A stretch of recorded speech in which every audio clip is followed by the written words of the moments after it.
Indonesia sedang menghadapi ironi.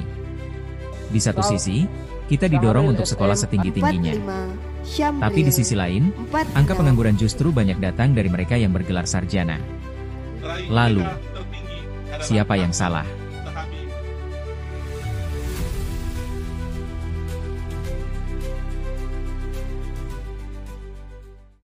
Kalau tidak lapangan pekerjaan disiapkan, saya takut suatu saat kampus akan menjadi pabrik pembuat pengangguran intelektual.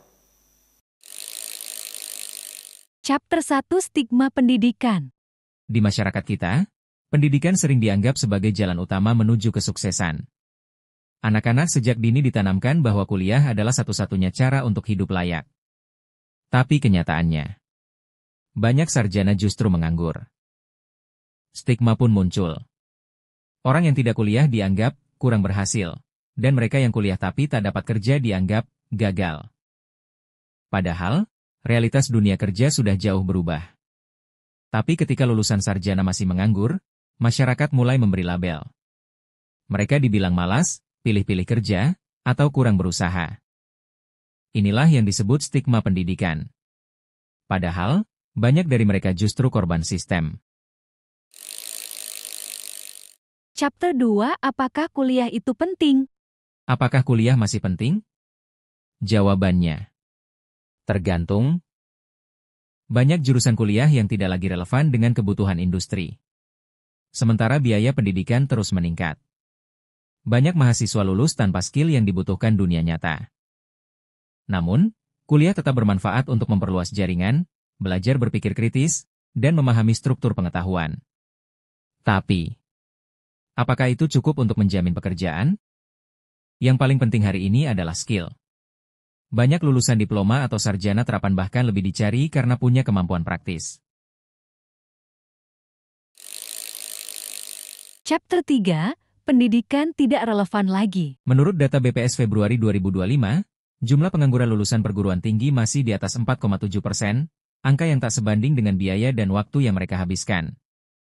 Tingkat pengangguran kini mencapai 7,28 juta orang. Yang didominasi SMK disusul oleh SMA dan sarjana.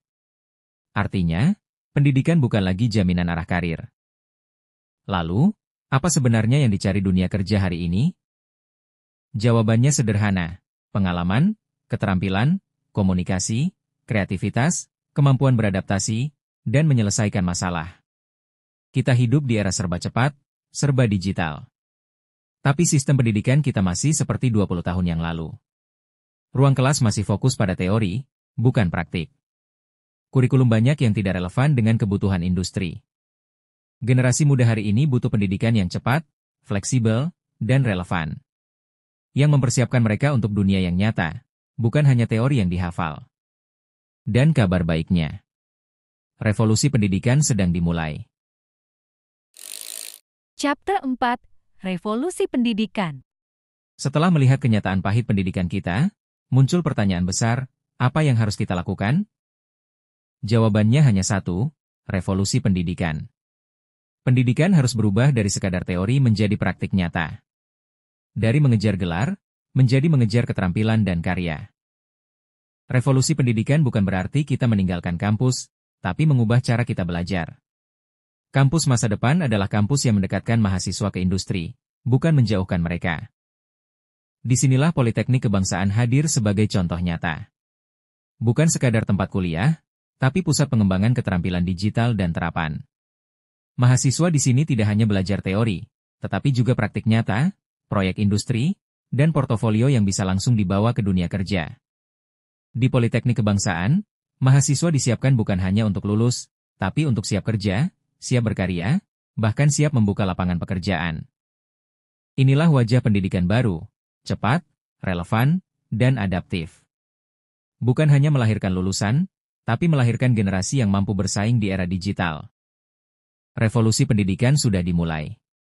Pertanyaannya sekarang, apakah kita siap menjadi bagian dari perubahan ini?